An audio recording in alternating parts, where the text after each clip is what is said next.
Hello everybody, we have today here at 2019 Nissan Altima here. You can see it's quite a bit of a change from the old model. This is the SR trim, and the SR, I think for the previous gen, used to be a V6 with a it's like the sport package kind of a thing on a Nissan, but this is the SR. Is only cosmetic, looks like. You got these rims, you have daytime running lights and LED headlights. They're pretty good at night. It's by xenon, but I believe it's an LED headlight with like a by xenon, not by a flap that flips to open up the whole thing. It's pretty dirty from driving around, but nonetheless, you can see here 245 width tires, standard. Let's look at the inside here. It's pretty roomy for the most part.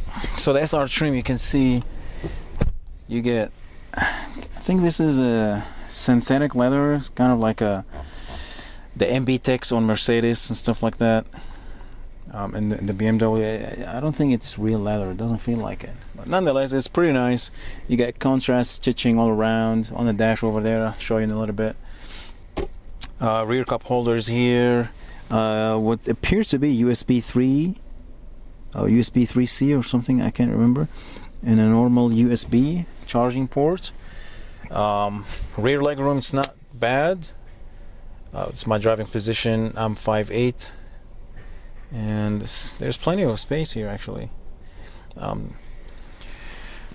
Let's see here. Power windows, of course. The sound system is okay. No sunroof. Reading lights out here. It's you got side airbags here in the back, and from the seat over here. And it's pretty roomy for the most part. No vents here, so that's annoying. And you have this plastic. Obviously, it's like this plastic is everywhere. So this is like a carbon fiber imitation, but yeah, it's pretty hard here. Here it's really hard all the way around. But I mean, for the price of this car, I think it's, what is it? It's sub $20,000. It's not too terrible. See here, the trunk space is pretty decent actually. I was able to fit 3 luggages here and a bunch of stuff. No spare tire. I think this car runs on run flat, I believe. Let's check. Actually, there is a spare right below underneath here, so that's pretty nice. That's pretty good. Unlike the other manufacturers, they went away with it. So you got folding seats, as you can see, and there are shopping bag hangers here, which was pretty cool. Initially, I thought they were the seat, folding thing, but I didn't see this one. And then it turned out to be a shopping bag handle. This is pretty standard. There's our badge here, dual exhaust, and a rear diffuser. But we'll talk about that performance here in a little bit. It's pretty laughable, but I'll show you here in a little bit. It's a 4-cylinder engine. It's pretty good in gas. Let's turn on the headlights so you can see. It's pretty windy right here. Actually, let's see. So yeah, you have those. Pretty sure that LED. They come on right away. The night visibility is pretty good actually. Styling, well, it looks nice actually. I like the styling of this car. The lines here, the front bumper looks nice. You have the swooping line over here. It's got really nice curves, and here it kind of looks like the Maxima. So it's like everybody's moving, sort of blending all classes and all. It's nuts. It's like the Mercedes, I guess. So this is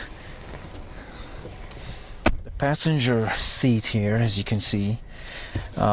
So you have soft rubber here, hard here, hard rubber here, soft rubber here, hard rubber here for the most part. The rest of the door, hard rubber here. This is soft rubber with a contrast stitching.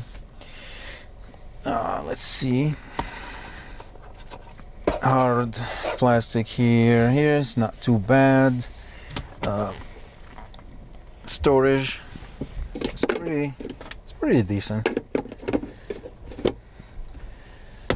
So one thing about this seat is that it does not go up. So the seat does not go up. It only moves forward and backward in the back seat, but the seat itself does not go up. So you're sitting pretty low all the time in the passenger side,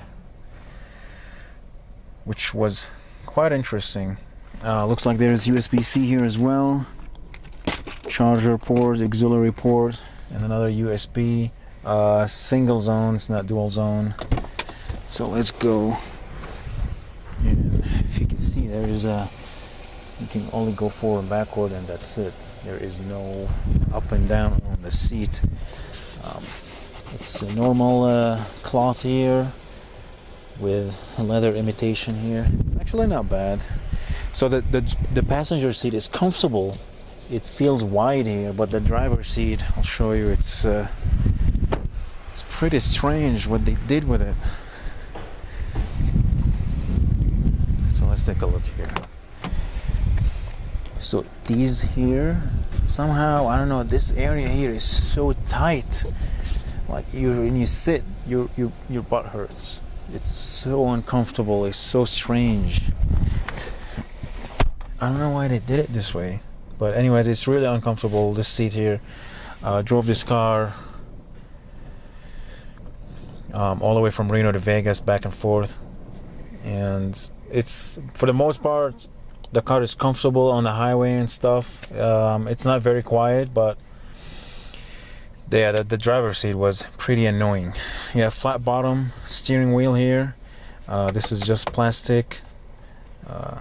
Controls feel nice. There's no loose buttons and stuff like that. This is not bad either. Feels tactile, not bad. The buttons feels fine. There's blank here. There's where the heated seats are. You have paddle shifters, but there is no manual mode, so you have only drive and low gear, but no manual mode, unfortunately. So I'm not sure what's the point with this. It shows you 8 gears, so if I put it in drive, let's see. Yeah, it's so strange. It does not only does it when you're moving, which we'll try to demonstrate to you. Yeah, it's pretty pointless. But anyways, they felt that adding it there make it, I don't know, nicer or whatever. But anyways, gloss black here, or piano black. The steering wheel itself feels nice, but it's a little bit too narrow, too thin for me. I wish the rim was a little more thicker, a little bit more. The stitching is nice, contrast stitching here again, stitching here. So it's not too bad. So you have blind spot monitoring here, comes on, but that's pretty much the only safety available on this trim, at least. Besides traction control and stuff, but beside that, that's the only safety measure comes with default. There's no lane keep assist here or anything like that. The infotainment system here is actually not bad. It's easy to use, yeah, whatever this thing is. It's pretty easy to use. You just hook up your phone, etc. You make phone calls, blah blah blah, just the typical stuff. Speed wise, it's not terrible. So you can you have some adjustability, bass and stuff like that, fade, bass enhancer, but whatever. It's the sound system is just okay for the most part. Vents, sometimes they are a little bit annoying because they are a little bit low, so it sort of hits you if it's too low, if it's too high. Comes, I don't know, to your eyes. I'm a little bit sensitive on that, but other than that, it looks, they are useful. You cannot close them, so that's one thing. I don't know, it's so strange. So you cannot really close this vent here, the middle ones. So that's annoying. This one you can close it. See, it says here, you know, close it this way, open it up this way. But this one you cannot close it. So that was strange. You know, they should have something to close them up. But anyways, nonetheless, it's single zone climate control. Your typical here. This comes off actually, and you can slide it. So that's good. That was useful. Because it's pretty hot over there. Sunshade holder. Same story over here. All right. So let's talk about this. The performance of this car. It's actually pretty bad. So the pickup of this car. Let me here demonstrate to you. It's so slow. Like the pickup is really the slowest I've ever seen. And so if I put my foot down to the floor, you know, it's barely got up to 25 miles per hour right now. The pickup is really slow. One of the slowest cars I've ever driven. For 2019, this is so bad. But anyways, this car has a CVT transmission. I don't like it, and I think maybe that's why the pickup is pretty slow, because the car has to, let's see, I think the car has to move in order for the transmission, the CVT, the pulley to move around and does its thing, you know, and make you go faster, I think. But I don't know, you would think that it does that when you come to a stop, right? Supposedly. But maybe it doesn't. Anyways, the pickup is pretty slow. Overtaking somebody on the highway at, I don't know, 70 miles per hour is slow. It's slow and a little bit dangerous, actually.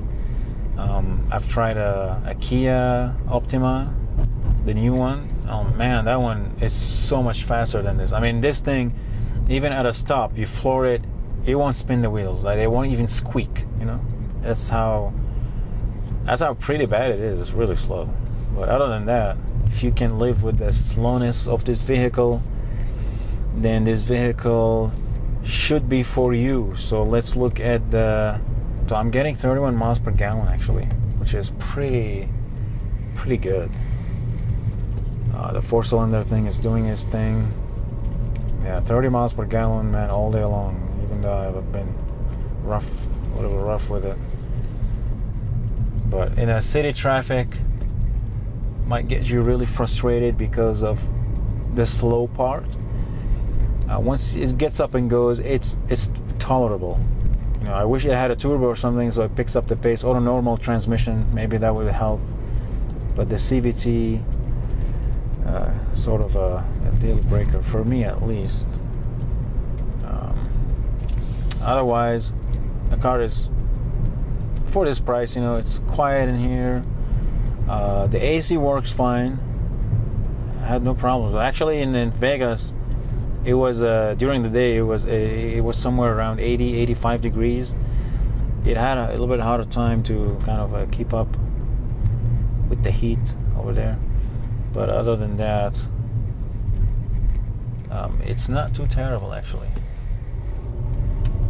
Yeah, when the AC is engaged, the car becomes a little bit more slow, as you all know, because that robs some of the power of your engine. So yeah, on the bumps it's fine, it handles just fine, nothing, you know, obnoxious, nothing crazy. It's a typical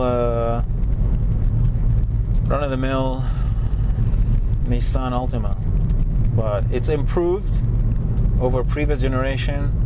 I think you can see the speed, the speedometer, like a digital speedometer in the middle screen now. I think the previous one didn't have it. So I think that's nice, because you find yourself looking more into the digital one rather than the dial one. And then yeah, it's smooth on the highway. No issues there. No rattles, nothing really abnormal, like I'm jumping on some bumps here. Yeah, it's fine. Brakes are good. The response is very good. They're sharp, and they will slow you down. So another thing annoying that you don't get with this car is auto dimming mirrors. So none of the mirrors are auto dimming. None of the side or the side door mirrors or the rear view mirror. It's not auto dimming. I wish it was, but it's not. Anyways, you get a flat bottom steering wheel.